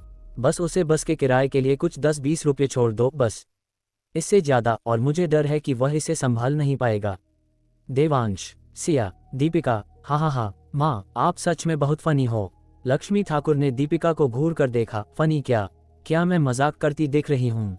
बोलने के बाद लक्ष्मी ठाकुर ने देवांश से कहा, अगर तुमने आज पैसे ट्रांसफर नहीं किए तो जब तुम वापस आओगे देखना मैं तुम्हारे पिता से तुम्हें कैसे नहीं पिटवाती। ये सुनकर देवांश वास्तव में रोना चाहता था लेकिन आंसू नहीं थे। माँ, क्या मैं सच में आपका सगा बेटा हूँ? या नरक द्वार आश्रम के स्वभाव बदलने के तरीके धीरे धीरे असर करने लगे हैं। अध्याय 656, 131, 400, 500। लक्ष्मी ठाकुर के रुतबे को देखते हुए सिया के पास हामी भरने के सिवाय कोई चारा नहीं था, भले ही उसका मन गवाही नहीं दे रहा था। उसने मन ही मन योजना बनाई थी कि पहले तो बात को टाल देगी और बाद में जब पूछा जाएगा तब कोई न कोई बहाना बना लेगी। और वह बस कह देगी कि पैसा ट्रांसफर हो चुका है। क्या वह बूढ़ी औरत सच में उसका बैंक कार्ड चेक करने वाली थी? लक्ष्मी ठाकुर उसका बैंक कार्ड तो चेक नहीं करती, लेकिन आज रात जब तुम वापस आओगी तो मैं तुम्हारे फोन का बैलेंस चेक करूंगी, लक्ष्मी ठाकुर ने कहा, और उनके इन शब्दों ने सिया को चौंका दिया। उनका मतलब सिया के मोबाइल बैंकिंग ऐप में बैलेंस चेक करने से था। देवांश ने पहले उन्हें इसी तरह अपना बैलेंस दिखाया था। वह इसे खुलकर नहीं कह पाई थी, इसलिए उन्होंने फोन का बैलेंस कहा। लेकिन इससे कोई फर्क नहीं पड़ता था, वहां मौजूद हर कोई उनका इशारा समझ गया था। ये सुनकर सिया के पास अब बचने का कोई रास्ता नहीं बचा था। उसने धोखा देने की जो चाल सोची थी, बुजुर्ग महिला ने उसके पैरों तले से जमीन ही खींच ली थी। अब वह कितनी भी चालाकी क्यों न दिखाती, सब बेकार था। इसलिए सिया ने बेबसी से देवांश की ओर देखा। उसकी आंखों में माफी का भाव था, मानो कह रही हो, ऐसा नहीं है कि मैं मदद नहीं करना चाहती, लेकिन माँ जी ने तो भागने के सारे रास्ते ही बंद कर दिए हैं।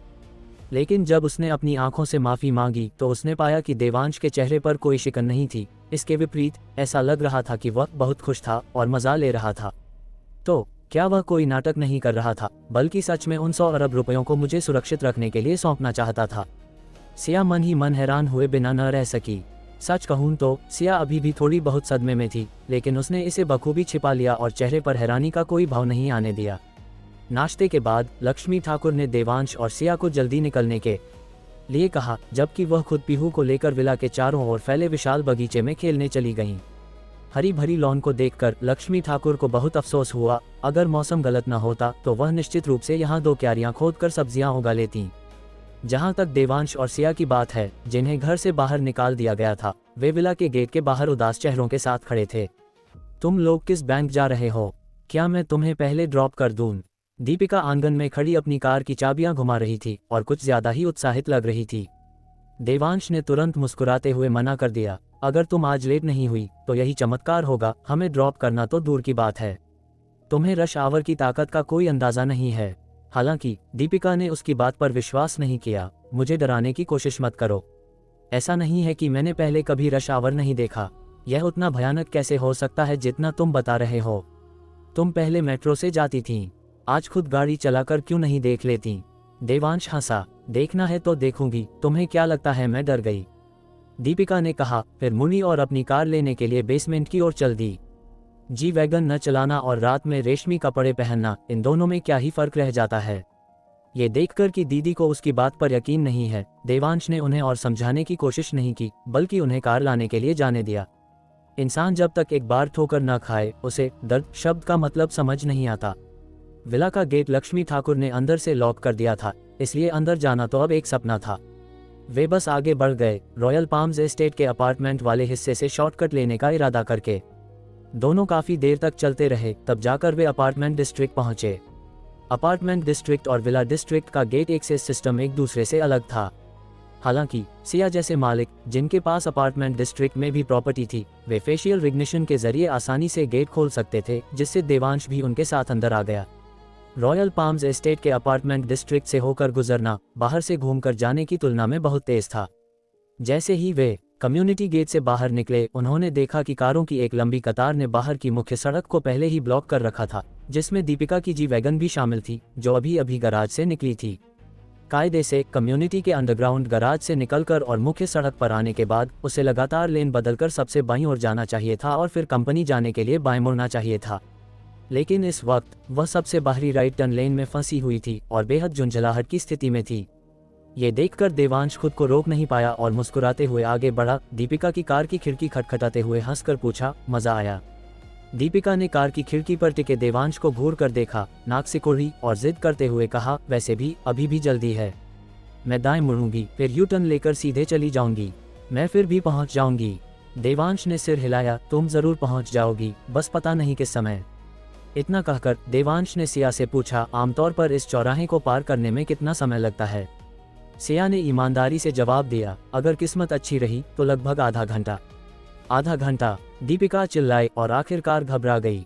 आधे घंटे बाद तो दिन ही ढल जाएगा, और अगर किस्मत अच्छी न हो तो तब निकलने में कितना समय लगता है? दीपिका ने पूछा। वह लगभग निराश हो चुकी थी। ओह, तब तो बहुत जल्दी, बस कुछ सेकंड, सिया ने गंभीरता से कहा। कुछ सेकंड? तुम इसे खराब किस्मत कहती हो? अगर मैं कुछ सेकंड में निकल सकूं तो मैं सिद्धिविनायक मंदिर में जाकर प्रसाद चढ़ाऊंगी, दीपिका ने उत्साहित होकर कहा। लेकिन जल्द ही उसने उलझन भरे चेहरे के साथ पूछा, लेकिन यह नामुमकिन है न? इतनी सारी गाड़ियां फंसी हुई हैं, निकलने में कम से कम 2 या 3 बार ट्रैफिक सिग्नल तो बदलना ही पड़ेगा, है न? दीपिका को यकीन नहीं हो रहा था। सिया ने सिर हिलाया और कहा, इतना समय नहीं लगेगा और तुम्हें सिद्धिविनायक में प्रसाद चढ़ाने की जरूरत नहीं पड़ेगी। उस समय तक शायद हम तुम्हारे लिए अगरबत्ती जला रहे होंगे। उद्धरण चिन्ह ... उद्धरण चिन्ह। ये सुनकर दीपिका तुरंत सुन्न पड़ गई। फिर उसे झटका लगा, जिस निकलने की बात तुम कर रही हो वो सिर्फ ट्रैफिक सिग्नल पार करना नहीं, बल्कि शायद इस दुनिया से ही पार हो जाना है न? सिया ने मुस्कुराते हुए सिर हिलाया, दीपिका की बात का जवाब देते हुए। तभी दीपिका को समझ आया कि उसे खराब किस्मत क्यों माना जाता है। वह अच्छा कैसे हो सकता था? अगर कोई इंसान थक जाए और चला जाए तो यह अच्छा कैसे हो सकता है? देवांश उनके पास खड़ा जोर से हंस पड़ा। उसे उम्मीद नहीं थी कि सिया का इतना मजाकिया पहलू भी है। हंसना बंद करो, अगर आज मैं लेट हुई तो वापस आकर तुम्हारी टांगें तोड़ दूंगी, दीपिका ने गुस्से में कहा। उद्धरण चिन्ह ... उद्धरण चिन्ह। देवांश की मुस्कान तुरंत गायब हो गई। उसने सब कुछ हिसाब लगाया था, लेकिन ये हिसाब नहीं लगाया था कि आखिर में गाज उसी पर गिरेगी। दीपिका, इंसान बनो। तुम्हारे इस रवैये के साथ अगर तुम आज लेट नहीं हुई तो ये कुदरत के नियम के खिलाफ होगा। इतना कहकर देवांश सिया को लेकर दीपिका की कार से कुछ ही दूरी पर बने फुटपाथ के जरिए सड़क पार कर गया। सड़क के दूसरी तरफ एक सरकारी बैंक था।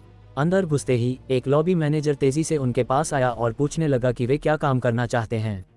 जब देवांश ने कहा कि वह अपनी पत्नी के लिए बड़ी रकम के ट्रांसफर की सुविधा एक्टिवेट करना चाहता है तो लॉबी मैनेजर की आंखें चमक उठीं। लेकिन जल्द ही उसने देवांश को शक की नजरों से देखा और मन ही मन सोचने से खुद को रोक न सका, क्या तुम्हें यकीन है कि तुम्हारी पत्नी को इस बड़ी रकम के ट्रांसफर फीचर की जरूरत है? हालांकि जो उसके दिमाग में था उसने उसे जुबान पर नहीं आने दिया। इसके बजाय वह उन दोनों को देखकर मुस्कुराता रहा। उसका रवैया बहुत दोस्ताना था और कोई रास्ता भी नहीं था। टीवी सीरियलों में दिखने वाले बिना दिमाग के विलेन असल जिंदगी में बहुत कम मिलते हैं। आखिरकार आम लोगों को आमतौर पर ईएमआई भरनी होती है और खाने के लिए नौकरी पर निर्भर रहना पड़ता है, इसलिए ज्यादातर लोग अपनी रोजी रोटी के साथ मजाक नहीं करते। चूंकि अभी सुबह का वक्त था इसलिए वहां ज्यादा भीड़ नहीं थी, तो जल्द ही सिया की बारी आ गई। एप्लीकेशन फॉर्म भरने के बाद बैंक ने जल्दी ही सिया के लिए बड़ी रकम ट्रांसफर करने की सुविधा चालू कर दी। नमस्ते मिस सिया, यह एक्टिवेट हो गया है। क्या मैं पूछ सकती हूँ आप कितनी राशि का ट्रांसफर प्राप्त करना चाहती हैं? महिला टेलर ने मुस्कुराते हुए पूछा। सिया को समझ नहीं आ रहा था कि क्या जवाब दे और उसने हल्के से ऊपर देखकर बगल में खड़े देवांश की ओर देखा। ये सुनते ही देवांश ने तुरंत जवाब दिया, 131.4520 अरब। अध्याय 657। क्या क्योंकि मैं तुम्हारी माँ हूं काफी नहीं है? मिस्टर देवांश, कृपया ऐसे मजाक न करें, महिला बैंक कर्मचारी ने देवांश से विनम्रता से कहा। उसके चेहरे पर अभी भी एक फीकी मुस्कान थी। लेकिन अपने दिल में वह पहले ही सोच चुकी थी, आजकल के नौजवान दिखावा करने में इतने माहिर क्यों होते हैं। 131.4520 अरब, जिस तरह से वह डींगे हाँक रहा है, वह सीधे आसमान में क्यों नहीं उड़ जाता। देवांश ऐसे इंसान को सफाई देने के लिए अपनी ऊर्जा बर्बाद नहीं करना चाहता था। इसके बजाय उसने अपना फ़ोन निकाला और क्लर्क के सामने लहरा दिया। ये पहले ही ट्रांसफ़र हो चुका है। महिला क्लर्क एक बैंक कर्मचारी होने के नाते बहुत तेज नज़र रखती थी और नंबरों के मामले में विशेष रूप से संवेदनशील थी। उसने देवांश के फ़ोन पर नंबरों की एक लंबी कतार देखी और उसमें 1314 जैसे नंबर शामिल लग रहे थे। लेकिन उसे बिल्कुल भी विश्वास नहीं हुआ, यहाँ तक कि उसने मन ही मन अनुमान भी लगाया, क्या इसे लगता है कि यह किसी फेक ट्रांसफ़र जनरेटर के स्क्रीनशॉट से मुझे बेवकूफ़ बना सकता है। हाँ, बिल्कुल नहीं। उसे देवांश जैसे लोगों से सबसे ज्यादा नफरत थी, जो पैसे न होने पर भी अमीर होने का नाटक करते थे, खासतौर पर सुंदर लड़कियों को अपने जाल में फंसाने के लिए। ये सोचते हुए उसने देवांश की ओर देखा और सोचा, क्या ये कोई नया तरीका है फ्रॉड का। मासूम लड़कियों का भरोसा और दिल जीतने के लिए मुफ्त में बड़ी रकम ट्रांसफर करने का नाटक करना और फिर सीधे होटल जाना।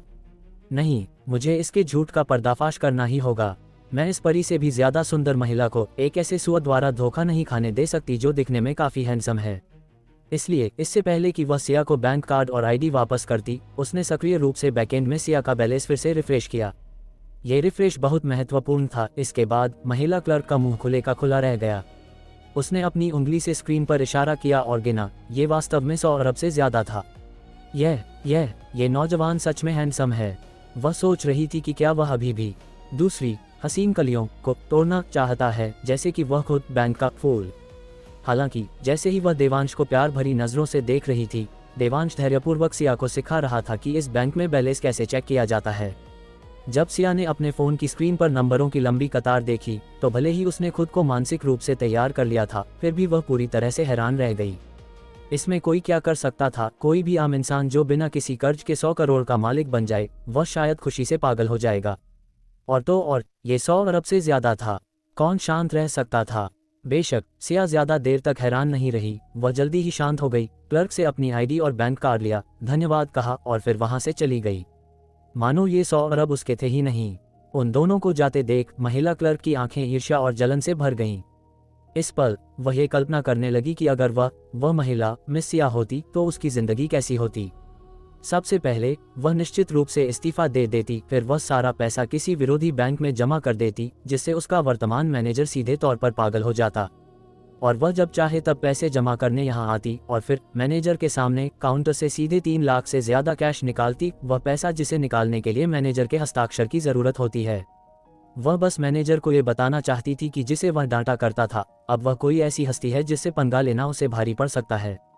जैसे जैसे वह सोचती गई, वह ख्यालों में खो गई, यहाँ तक कि अगले ग्राहक को बुलाना भी भूल गई। तभी गश्त पर निकले मैनेजर ने उसे देख लिया और फिर से बुरी तरह फटकार लगाए। बैंक से निकलने के बाद सिया ने सावधानी से बैंक कार्ड को अपने हैंडबैग में छिपा लिया, इस डर से कि कहीं वह खो न जाए। ये देखकर देवांश हंसे बिना नहीं रह सका। इतना घबराने की जरूरत नहीं है। अगर कार्ड खो भी जाता है तो तुम रिपोर्ट करके दूसरा बनवा सकती हो। पैसा अभी भी तुम्हारे नाम पर है, दूसरे इसे चुरा नहीं सकते। सिया ने सिर हिलाया। आज रात माँ के अकाउंट चेक करने के बाद मैं ये पैसा तुम्हें वापस कर दूंगी। क्यों? देवांश ने हैरान होकर पूछा। वे पहले कितने अच्छे से बात कर रहे थे, अचानक ये हृदय परिवर्तन क्यों? सिया ने थोड़े घबराए हुए देवांश की ओर देखा और बस इतना कहा, देवांश हमारा तलाक हो चुका है। ... देवांश तुरंत पत्थर का बुत बन गया। उसे लगा जैसे उसका शरीर किसी गहरी खाई में गिर गया हो। वह काफी देर तक हिल भी नहीं सका। मैं समझ गया, देवांश ने धीरे से जवाब दिया और फिर आगे चल दिया। उसका ऐसा हाल देखकर सिया को बहुत बेचैनी महसूस हुई। वह पहले देवांश को आवाज़ देकर कहना चाहती थी कि वह अस्थायी रूप से उसके लिए पैसे रख सकती है, लेकिन ये केवल अमानत के तौर पर होगा। लेकिन शब्द उसके होठों तक आए और वापस निगल लिए गए। अब उनके बीच कोई रिश्ता नहीं था, उसे उसके साथ कोई भी जुड़ाव क्यों रखना चाहिए। इसके अलावा छोटी बच्ची की बीमारी को लेकर अभी भी अनिश्चितता थी। अगर बात उस हद तक पहुंच गई तो वह अकेली ही बच्ची के साथ जाएगी। देवांश को साथ घसीटने की कोई ज़रूरत नहीं थी। उसके मन में यह विचार इसलिए आया क्योंकि देवांश हाल ही में उनकी बेटी की इतनी बारीकी से देखभाल कर रहा था, यहाँ तक कि उससे 1 माह से भी ज़्यादा सावधानी से। इसलिए उसे पूरा यकीन था कि अगर पीहू को कुछ हुआ तो देवांश शायद उसकी तरह ही पीहू का साथ देने के लिए अपनी जान देने का रास्ता चुनेगा। अगर ऐसी बात थी तो अगर वह उसके साथ थोड़ा रूखा व्यवहार करती तो क्या उसके आत्महत्या करने के विचार थोड़े कम तीव्र होते। चाहे ये काम करे या ना करे, सिया को लगा कि वह ये पैसा अपने पास बिल्कुल नहीं रख सकती। इसलिए विला लौटने के बाद सिया ने तुरंत अपना फ़ोन लक्ष्मी ठाकुर को दे दिया और उनसे बैंक कार्ड का बैलेंस चेक करने को कहा। जब लक्ष्मी ठाकुर ने नंबरों की वह कतार देखी तब जाकर उनके दिल को तसल्ली मिली। फिर भी लक्ष्मी ठाकुर ने चेतावनी दी, तुम्हें इस पैसे को अपने पास रखना होगा, उस लड़के को इसे वापस मत लेने देना। साथ ही मैं बीच बीच में अचानक चेक करती रहूंगी, अगर तुमने पैसे वापस ट्रांसफर किए तो मैं उसकी टांगें तोड़ दूंगी। सिया, देवांश, नहीं माँ, क्या आप गलत नहीं समझ रही? पैसे वो वापस ट्रांसफर कर रही है, मैं नहीं। आप मेरी टांगें क्यों तोड़ेंगी? देवांश ने गुस्से में सवाल किया। क्योंकि मैं तुम्हारी माँ हूँ। क्या ये वजह काफी है? लक्ष्मी ठाकुर ने जोर देकर कहा, जिससे देवांश के मुंह से एक शब्द भी नहीं निकल सका। इससे ज्यादा अकाट्य और कौन सी वजह हो सकती थी?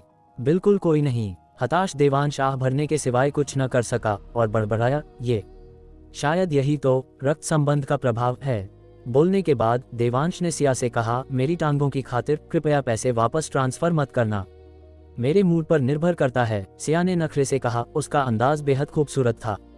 ये सुनकर देवांश ने सिर हिलाया, उसके पास कहने को कुछ नहीं था। फिर उन्हें कुछ निर्देश देने के बाद साधना करने के लिए नक्षत्र विला लौट गया। नक्षत्र विला पहुंचने से पहले ही देवांश को संजीवनी हबल्स के छोटू का फोन आया। गुरु देवांश, उस अंडरग्राउंड नीलामी के बारे में खबर है जिसका मैंने आपसे पहले जिक्र किया था। अध्याय 658, अगर मैं युद्ध में मारा जाऊं तो गुरु देवांश, मेरा बदला लेना। संजीवनी हबल्स के छोटू के साथ फोन कॉल के बाद देवांश बहुत अच्छे मूड में था और उसने दिन रात नक्षत्र विला में साधना करते हुए बिताया। बस महागुरु जलभेदी और अंडरग्राउंड नीलामी का इंतजार कर रहा था। 3 दिन बाद निर्मल जल पूरी तरह से लॉन्च हो गया और रोजाना बिना किसी सीमा के सप्लाई होने लगा। कई प्लेटफार्मों के आंकड़ों के अनुसार निर्मल जल की 24 घंटे की बिक्री की मात्रा लगभग सभी जगह 1 लाख यूनिट से अधिक थी। अगर इन ई कॉमर्स बिक्री के डेटा को जोड़ा जाए तो ये पहले ही 7 लाख ऑर्डर तक पहुंच चुका था और इनमें एक ऑर्डर में कई सेट भी शामिल थे, यानी एक ऑर्डर लेकिन 2 या अधिक उत्पाद खरीदे गए थे। मोटे तौर पर अनुमान लगाया जाए तो अकेले ई कॉमर्स प्लेटफॉर्म से निर्मल जल की लगभग 8 लाख बोतलें बेची गईं, यानी बिक्री राजस्व लगभग 15,999 गुना 8 लाख 12.8 अरब लगभग 1280 करोड़ रुपए था। ऑफलाइन चैनलों को जोड़ें तो भले ही अभी तक इसे पूरे देश में पूरी तरह से नहीं उतारा गया था, लेकिन पूरे महाराष्ट्र में एक दिन में 1 लाख बोतलें बेचना कोई मुश्किल काम नहीं था।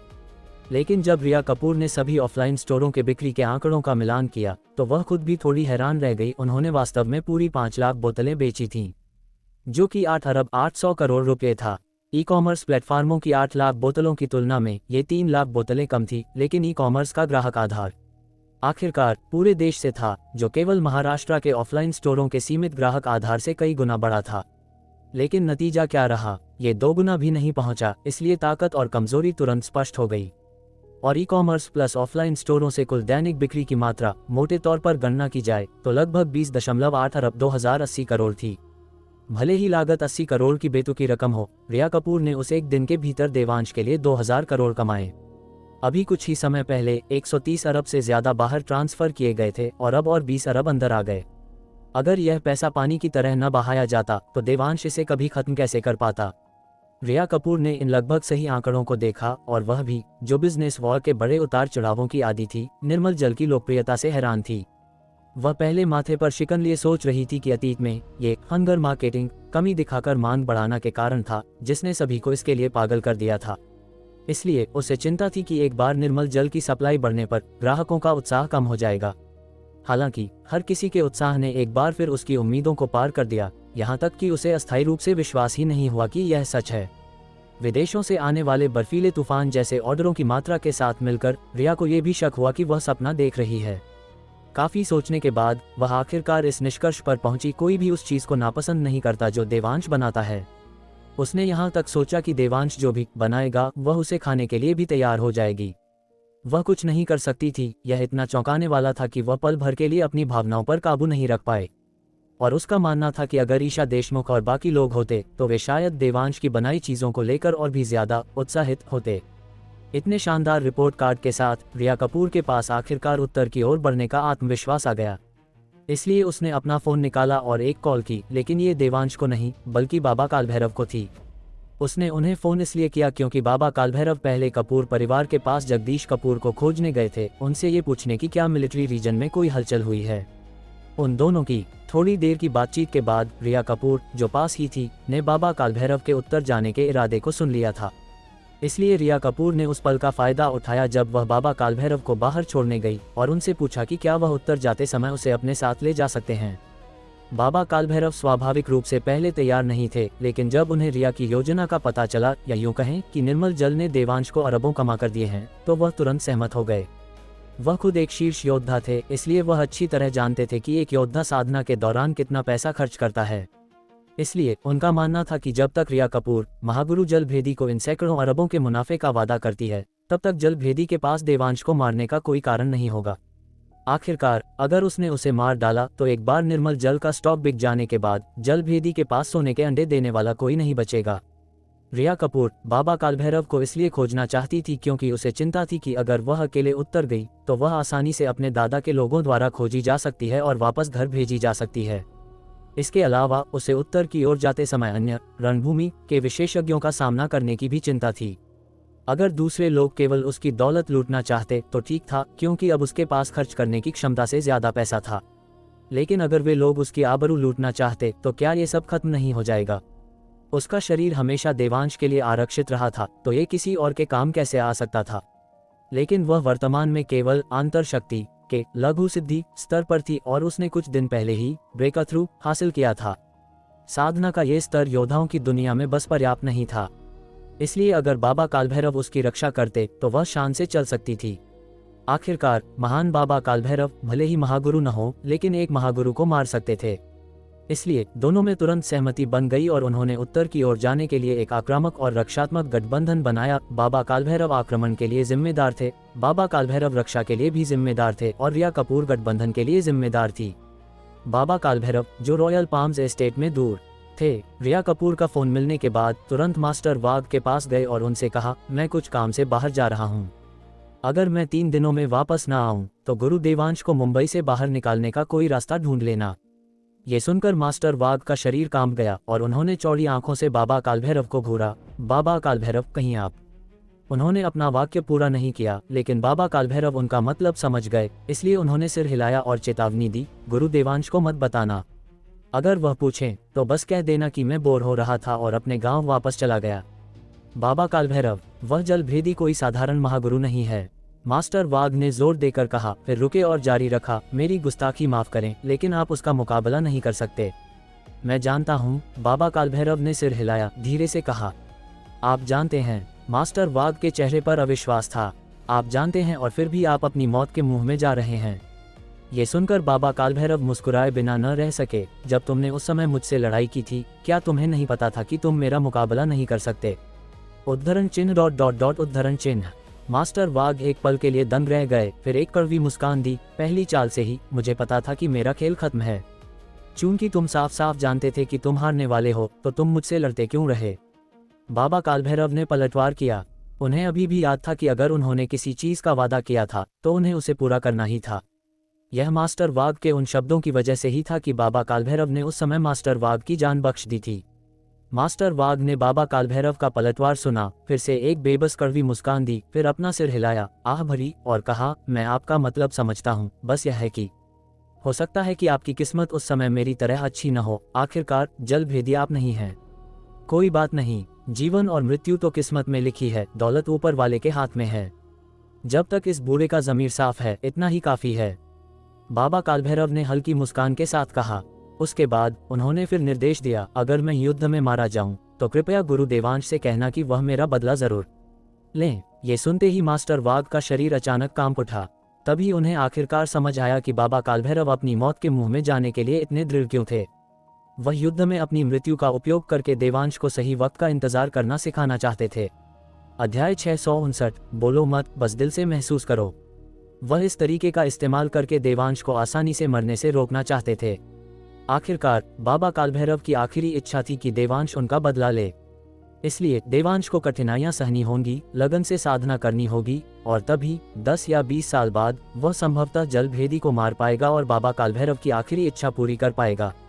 दूसरे शब्दों में बाबा कालभैरव अपनी मृत्यु के माध्यम से देवांश की उम्र को जबरन 1 या 2 दशक तक बढ़ाना चाहते थे। यह महसूस करने के बाद मास्टर वाघ ने बाबा कालभैरव की थोड़ी वीरान और अकेली पीठ को देखा और अचानक एक गहरा दुखद एहसास हुआ, जैसे कोई योद्धा अपनी आखिरी जंग पर जा रहा हो। उन्हें बस उम्मीद नहीं थी कि 21वीं सदी में भी ऐसे लोग थे जो वफादारी और दोस्ती की खातिर बिना किसी डर के मौत का सामना करेंगे। अलिप्त, अडिग, दुखद, वीर, कोई भी एक विशेषण उस पल बाबा कालभैरव के लिए मास्टर वाघ की श्रद्धा को पूरी तरह व्यक्त नहीं कर सकता था। वास्तव में उस थोड़ी दुबली पीठ को देखकर मास्टर वाघ को जलभेदी को रोकने में उनके साथ शामिल होने की इच्छा भी हुई। एक सच्चा इंसान अपने हमराज के लिए जान दे देता है, क्या ये बिल्कुल बाबा कालभैरव जैसे नायक का वर्णन नहीं कर रहा था? चूंकि वे ऐसा कर सकते थे तो वह क्यों नहीं? जैसे ही यह विचार आया, मास्टर वाघ को लगा कि उनके पूरे शरीर का खून खौल रहा है। वह पुराना खोया हुआ जोश उन्हें तुरंत उत्तर की ओर जाने की इच्छा जगा रहा था। इसलिए उन्होंने अपना मुंह खोला और बाबा कालभैरव की उदास और पीछे हटी हुई आकृति पर चिल्लाए, बाबा कालभैरव, क्या मैं? उन्होंने अभी बोलना खत्म भी नहीं किया था कि बाबा कालभैरव ने हाथ हिलाया, उनकी बात काट दी। नहीं, और भावनाओं में मत बहना। मैं ज्यादातर अपनी मौत के मुंह में जा रहा हूँ। बेकार के बलिदान की कोई जरूरत नहीं है। नहीं, मेरा मतलब था। मास्टर वाघ मूल रूप से जाना चाहते थे, लेकिन बाबा कालभैरव के खुद को महत्वपूर्ण बताने वाले शब्दों को सुनने के बाद उनकी तुरंत जाने की आधी इच्छा गायब हो गई। इसके साथ ही उनकी यह गहरी समझ की अपनी वर्तमान साधना के साथ वह केवल तोप का चारा बनेंगे, केवल जल भेदी को एक सिर और अनुभव बिंदु भेंट करेंगे। उनकी जाने की बाकी आधी इच्छा भी पूरी तरह गायब हो गई। मैं जानता हूं कि तुम सोच रहे होगे कि इस बूढ़े का काम इस समय विशेष रूप से महान और जबरदस्त है ना? लेकिन तुम जानते हो जो तुम जानते हो। कुछ बोलो मत, बस इसे अपने दिल में महसूस करो। उद्धरण चिन्ह ... उद्धरण चिन्ह। ये सुनकर मास्टर वाघ तुरंत अवाक रह गए। फिर वे सीधे चिल्लाए, बाबा गलत समझ रहे हैं। मैं कहना चाहता था कि आपकी योजना में एक कीड़ा है। बाबा कालभैरव, जो आगे चल रहे थे, लगभग लड़खड़ाए और गिरते गिरते बचे। तुमने क्या कहा? खुद को संभालने के बाद बाबा कालभैरव पीछे मुड़े और उलझन भरे चेहरे के साथ पूछा, ये लोगों को मनाने की तुम्हारी नई चाल तो नहीं है ना? पहले खुद को नकरो, फिर खुद को रोकने का लक्ष्य हासिल करो। हम ऐसा ही होना चाहिए। लेकिन मास्टर वाघ ने सिर हिलाया और कहा, बाबा, आपका तरीका बहुत अच्छा है, लेकिन अगर देवांश को लगे कि वह भी आपका बदला ले सकता है तो क्या होगा? यह बाबा कालभैरव दंग रह गए। फिर उन्हें पहले देवांश को मनाने की कोशिश करने का दृश्य याद आया और तुरंत अपनी जांघ पर थप्पड़ मारा। धतेरे की, ऐसा लगता तो है। ये देखकर मास्टर वाघ ने तुरंत दबाव डाला। अगर कोई और होता, ये जानकर कि वे जलभेदी को नहीं हरा सकते, तो वे निश्चित रूप से बदला लेने से पहले कुछ दशकों तक सही वक्त का इंतजार करते। उस स्थिति में आपकी योजना को सफल माना जाता, क्योंकि यह कम से कम उस व्यक्ति की उम्र को कई दशकों तक बढ़ा देती। लेकिन गुरु देवांश कोई साधारण व्यक्ति नहीं है। इतनी कम उम्र में वह पहले से ही एक साधना महागुरु हैं। आपको क्या लगता है कि अगर उन्हें आपकी मृत्यु के बारे में पता चला तो वह क्या करेंगे? बाबा कालभैरव ने एक पल के लिए सोचा, फिर कुछ अनिश्चितता के साथ पूछा, वह तुरंत जलभेदी से बदला लेने जाएगा? बिल्कुल। मास्टर वाघ ने जोर से सिर हिलाया। आप अभी भी गुरु देवांश के स्वभाव को नहीं जानते।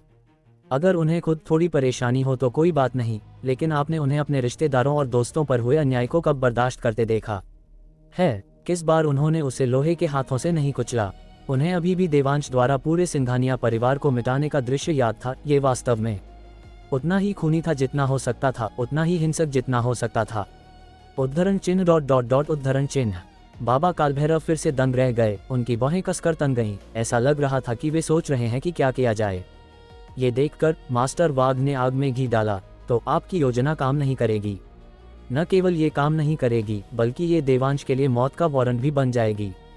बाबा कालभैरव ने 3 सेकंड के लिए गंभीरता से सोचा, फिर मास्टर वाघ से कहा, तो अंत में तुम अभी भी मुझे सूक्ष्मता से यह बताने की कोशिश कर रहे हो कि मैं जलभेदी को न रोकूं? मास्टर वाघ हंसे, इनकार नहीं किया। मैं क्या करूं? मैं आपको सीधे सलाह देने की हिम्मत नहीं कर सकता, है न? आखिरकार बाबा कालभैरव के मुके उनके मास्टर वाघ के मुक्कों से बहुत ज्यादा सख्त थे। और अभी अभी आपकी उस वीरान और हवादार आकृति को देखकर मुझे लगा कि माहौल आपके द्वारा पहले ही बना दिया गया था। अगर मैं आपको फिर से सलाह देने के लिए मुंह खोलता तो क्या ये थोड़ा अनैतिक नहीं होता?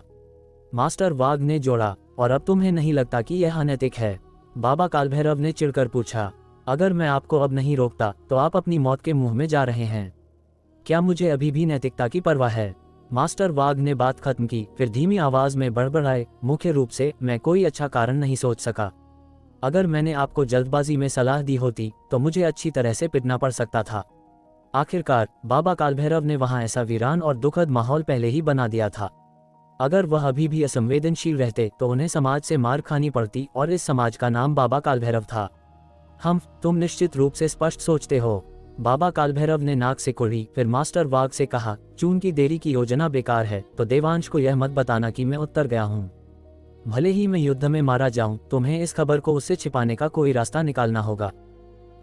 इस बार मास्टर वाघ के अवाक होने की बारी थी। बाबा, क्या आप मेरे लिए मुश्किलें नहीं बढ़ा रहे हैं? क्या मैं कुछ ऐसा छिपा सकता हूं जो गुरु देवांश जानना चाहते हो? क्या तुम्हें यकीन है कि तुम इसे छिपा नहीं सकते? मास्टर वाघ ने पागलों की तरह सिर हिलाया। यकीन है।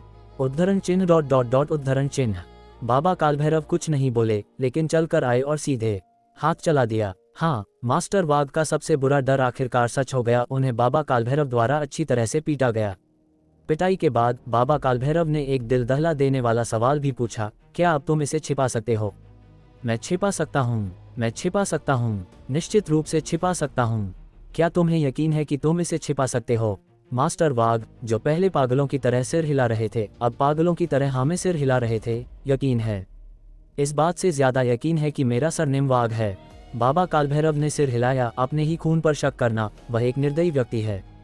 इसके साथ बाबा कालभैरव मुड़े और फिर से चले गए, बिना किसी और देरी के। दूसरी ओर मास्टर वाघ कार में लेटे हुए थे, अपने सूजे हुए सिर को पकड़कर विलाप कर रहे थे। अगर मुझे ये पता होता तो मैं बस मूर्ख बन जाता, ऐसा नाटक करता कि मुझे कुछ नहीं पता। इस तरह मैंने बाबा कालभैरव की इच्छा पूरी कर दी होती, अपनी खुद की भी, और मुझे पिटना भी नहीं पड़ता। उफ! मास्टर वाघ ने एक लंबी आह भरी और खुद को ये कहने से नहीं रोक सके, इस जमाने में अच्छा इंसान बनना मुश्किल है। इसलिए उन्होंने अपना फोन निकाला और कॉन्टैक्ट्स में देवांश का नंबर ढूंढा। तुमने मुझे पीटने की हिम्मत की, कोई तुमसे निपटेगा। अध्याय 660। तुम इतने कूल हो, क्या तुम्हारी मम्मी को पता है? हालांकि मास्टर वाघ स्क्रीन को काफी देर तक घूरते रहे, लेकिन अंततः कॉल नहीं किया। वजह साफ थी, वह भी चाहते थे कि देवांश अस्थायी रूप से टकराव से बचे, अभी सीधे जलभेदी को चुनौती न दे, बल्कि कुछ और दशकों तक चुपचाप अपनी ताकत बढ़ाए। लेकिन वह अच्छी तरह जानते थे कि वह चाहे कितनी भी सलाह दे, देवांश उनकी बात नहीं सुनेगा। ये बात बाबा कालभैरव की पिछली नाकाम कोशिशों से साफ जाहिर थी। इसलिए अगर उन्होंने ये कॉल कर दी तो भले ही इससे देवांश बाबा कालभैरव को रोक ले, लेकिन ऐसा करने का मतलब होगा कि वह अब देवांश को जलभेदी का सामना करने से नहीं रोक पाएंगे। लेकिन अगर उन्होंने ये कॉल नहीं की और बाबा कालभैरव को उत्तर जाने दिया, तो कहानी का विकास पूरी तरह से अलग हो सकता है। क्योंकि अगर बाबा कालभैरव युद्ध में मारे गए तो वे, मास्टर वाघ, आगे आकर देवांश को समझा सकते हैं कि बाबा कालभैरव अपनी जान देकर देवांश के लिए 20 साल का वक्त खरीदना चाहते थे। अगर तुम अब जलभेदी का सामना करने जाओगे तो तुम परलोक में बाबा कालभैरव को निराश करोगे। और भले ही देवांश उस समय कहे कि वह भी बाबा कालभैरव का बदला ले सकता है, वे फिर भी बाबा कालभैरव को ढाल के रूप में इस्तेमाल कर सकते हैं, ये कहते हुए कि बाबा कालभैरव मरते हुए भी यही चाहते थे कि वह भी बदला लेने के बजाय अगले 20 साल तक लगन से साधना करे। मास्टर वाघ का मानना था कि जैसे ही वे ये शब्द बोलेंगे, देवांश स्वाभाविक रूप से बाबा कालभैरव की कड़ी तपस्या को समझ जाएगा। उस समय चाहे वह कितना भी अभिमानी क्यों न हो, वह शायद अस्थायी रूप से टकराव से बच जाएगा। इस प्रकार बाबा कालभैरव की योजना साकार हो सकती थी। ये सोचते हुए मास्टर वाघ अचानक रुक गए। रुको बाबा, क्या उन्होंने पहले से ही इस बात का अंदाजा नहीं लगाया होगा, और इसीलिए उन्होंने मुझे विशेष रूप से बताया कि वे उत्तर जा रहे हैं, ताकि मैं देवांश को रोकने के लिए अपने तर्क जल्द से जल्द तैयार कर सकूं। आखिरकार बाबा कालभैरव की ताकत के साथ वे मेरी जानकारी के बिना चुपचाप मुंबई से बाहर निकल सकते थे, लेकिन उन्होंने जानबूझकर मुझे अपना पता बताया, जिसका मतलब है कि उन्होंने ऐसा जानबूझकर किया। तो शुरुआत से ही उन्होंने मुझे भी अपनी सभी योजनाओं का एक हिस्सा माना। मुझे वह व्यक्ति बनाया जो अंततः देवांश को रोकता है। क्या ये अपने ही शरीर के साथ खेल में प्रवेश करना, स्वर्ग के खिलाफ आधी चाल जीतना है? जैसे ही उन्होंने ये सोचा, मास्टर वाघ का सिर दर्द करने लगा। तुम सब मिस्रिया की तरह क्यों हो? हमेशा जलेबी की तरह सीधी बात को घुमाते रहते हो। हमारे जैसे छोटे लोगों के लिए तुम्हारे विचारों का अनुमान लगाना इतना मुश्किल बना देते हो। अगर किसी ने मास्टर वाघ की शिकायत सुनी होती तो वे निश्चित रूप से कहते, मुंबई के जीते जागते यमराज, आपका दिखावा 82 है और बाकी 18 मैं आपको 666 के रूप में देता हूँ। लानत है, अगर तुम मुंबई के जीते जागते यमराज एक छोटे व्यक्ति माने जाते हो तो हम 9 से 5 वाले क्या हैं? क्या हम इंसान नहीं हैं? भाड़ में जाओ। रॉयल पाम्स एस्टेट छोड़ने के बाद बाबा कालभैरव सीधे north of the river, north Mumbai की तरफ जाने वाले हाईवे के प्रवेश द्वार पर गए। रिया कपूर अपनी पैनामेरा में वहां इंतजार कर रही थी। जैसे ही बाबा कालभैरव एक भूसे का लबादा पहने करोड़ डॉलर की लग्जरी कार में बैठे, रिया कपूर ने गाड़ी चलाते हुए पूछा, बाबा क्या दादाजी वाघ ने देवांश को मनाने के लिए सहमति दे दी? तुम्हारे साथ कपूर परिवार की यंग मिस जिसने व्यक्तिगत रूप से यह साजिश रची हो, वाघ कैसे सहमत नहीं होता? बाबा कालभैरव ने चिढ़कर जवाब दिया। उन्होंने वास्तव में अभी भी रिया कपूर की योजना को पूरी तरह से नहीं समझा था, क्योंकि उन्हें लगा कि जब तक वे मरते हैं, देवांश के स्वभाव को देखते हुए वह निश्चित रूप से जलभेदी से मौत की लड़ाई लड़ने जाएगा। स्थिति अभी भी वैसी ही कैसे हो सकती है, और वे केवल मास्टर वाघ के उसे न बताने से देवांश को कैसे मना सकते हैं? भले ही वे पूरे मामले के निष्पादक थे, रिया कपूर को इस बात पर पक्की पकड़ थी कि क्या कहना है और कब कहना है। मास्टर वाघ के साथ उनकी अभी हुई पूरी बातचीत अगर हूबहू नहीं तो बिल्कुल वैसी ही थी जैसी रिया कपूर ने उन्हें पहले से बताई थी। यहाँ तक कि मास्टर वाघ क्या सवाल पूछेंगे और कब पूछना शुरू करेंगे, इसकी भविष्यवाणी रिया कपूर ने कर दी थी। कोई केवल ये कह सकता था कि कपूर परिवार ने एक प्रतिभा को जन्म दिया है। ये सोचते हुए बाबा कालभैरव उत्सुकता से पूछने से खुद को रोक न सके, तुम्हारी बुद्धिमत्ता के साथ कपूर परिवार की रक्षा करना मुश्किल नहीं होना चाहिए। तुम इस गंदी स्थिति में क्यों शामिल होना चाहती हो? क्या तुम जलभेदी के हाथों मरने से नहीं डरती? डरती हूँ। जब मैं इतनी अच्छी तरह जी रही हूँ तो मैं मरने से कैसे नहीं डरूंगी? रिया कपूर ने सच्चाई से कहा। वह अभी भी एक चिपाव पहने हुए थी, लेकिन उसके पैरों में फ्लैट कपड़े के जूते थे। चूंकि तुम डरती हो तो तुम उत्तर जाने के लिए इतनी दृढ़ क्यों हो? बाबा कालभैरव ने बहुत उत्सुकता से पूछा। क्योंकि अपनी खुद की मौत की तुलना में मुझे उसकी मौत का ज्यादा डर है, रिया कपूर ने तहे दिल से कहा। ये सुनकर बाबा कालभैरव आह भरने से खुद को रोक न सके, बोले, तुम नौजवान, तुम वास्तव में प्यार और नफरत करने की हिम्मत रखते हो, लेकिन क्या तुमने कभी सोचा है कि तुम जो कर रही हो उसका फायदा अंत में केवल सिया को ही मिलेगा?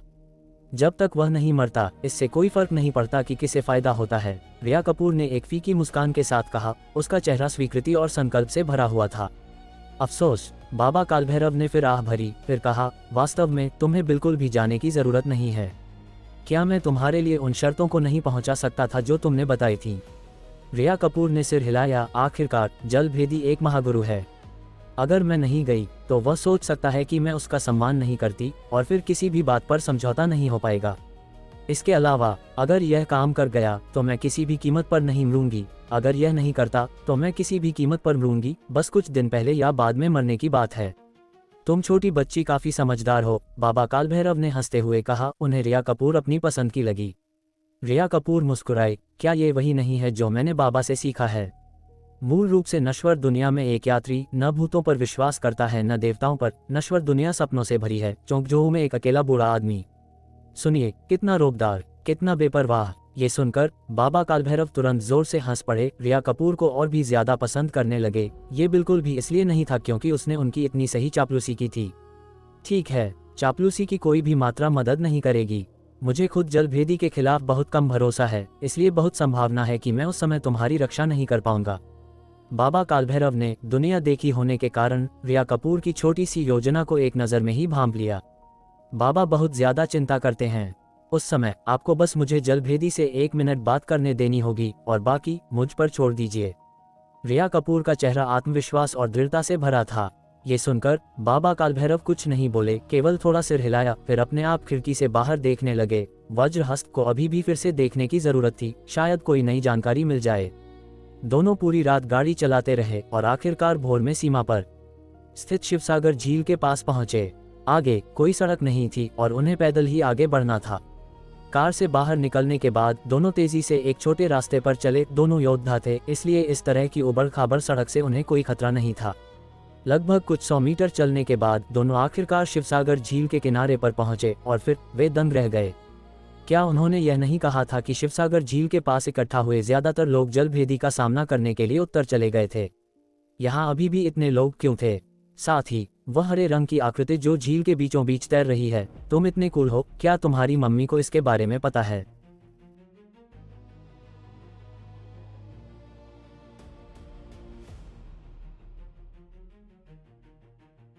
मुझे लगता है इस एपिसोड ने असली ताकत की परिभाषा चुपचाप बदल दी है। यहाँ लड़ाइयाँ कम है, लेकिन दाव कहीं ज़्यादा भारी है। बाबा काल भैरव का फैसला मुझे बेहद भारी लगा। ये कोई हीरोइक पोज नहीं था, बल्कि एक बूढ़े योद्धा की ठंडी साफ समझ थी कि किसे जीना चाहिए और किसे रुककर समय खरीदना चाहिए। और रिया, मुझे ऐसा महसूस हुआ कि वो अब सिर्फ चतुर बिजनेस माइंड नहीं रही, बल्कि किसी ऐसे इंसान में बदल रही है जो प्यार के लिए जोखिम उठाते हैं और उससे नहीं डरते, भले ही अंत अंधेरा क्यों ना हो। देवांश की कहानी भी यही से और दिलचस्प हो जाती है। क्या वो सच में इंतज़ार करेगा या भावनाओं में बहकर इतिहास दोहराएगा? अब सवाल ये है, अगर आप देवांश की जगह होते तो क्या आप बदले के लिए तुरंत कूद पड़ते या किसी की कुर्बानी का मतलब समझकर रुकना चुनते?